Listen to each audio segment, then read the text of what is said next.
Hello and welcome to my show. My name is Fungile and I am an amateur vehicle reviewer. So they say. Um, this will be my first video on the channel, so please do enjoy.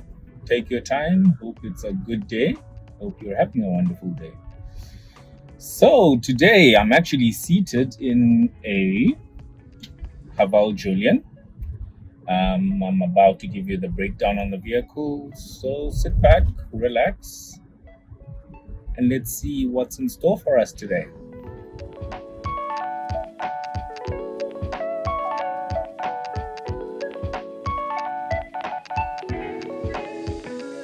Going into the Havel's specifications around exactly what it entails from a luxury perspective.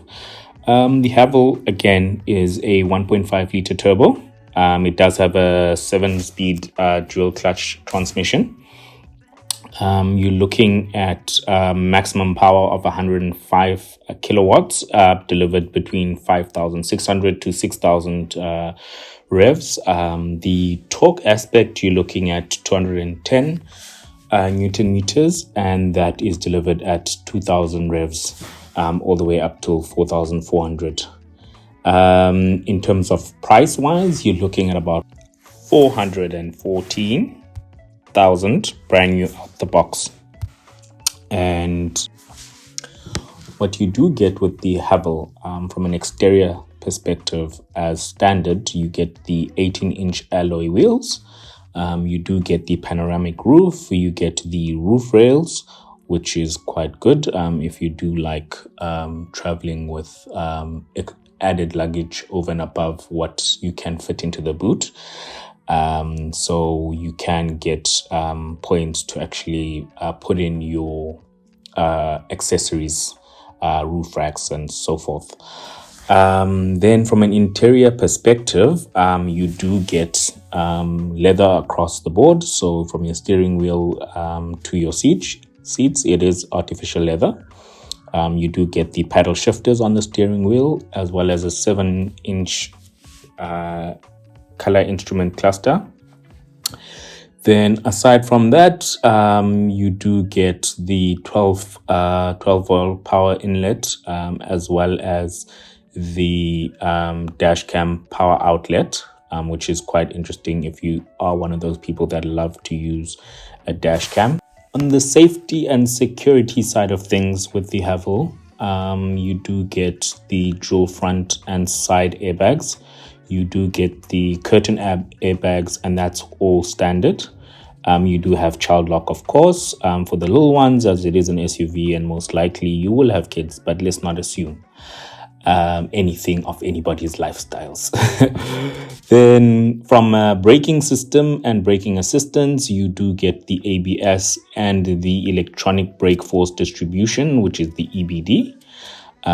You also get the electronic stability system, as well as traction control. It does have an anti-roll system, as well as a secondary collision mitigation. Funny enough, it's got the hill assist, even though it is a front wheel drive. So if you do find yourself in a situation where you are going up a hill, rather, let me not say from a funny situation, because I'm confusing it with the downhill assist.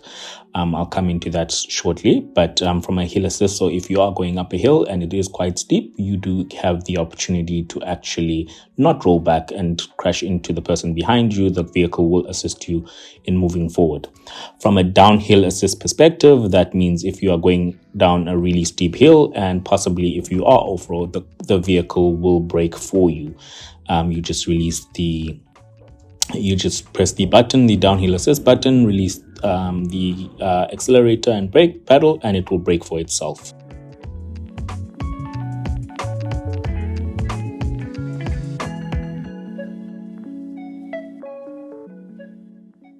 Continuing with safety, you also do receive a reverse camera with guided lines. which is quite interesting. So basically, you do not have to actually worry about reversing into anything. You can clearly see with the camera, as well as you do get the rear parking distance sensors. From a driver safety perspective, you do get the driving fatigue detection, which will tell you that you've been driving for too long. To enter and exit the vehicle, which is quite interesting. You do get the keyless entry as well as push start button.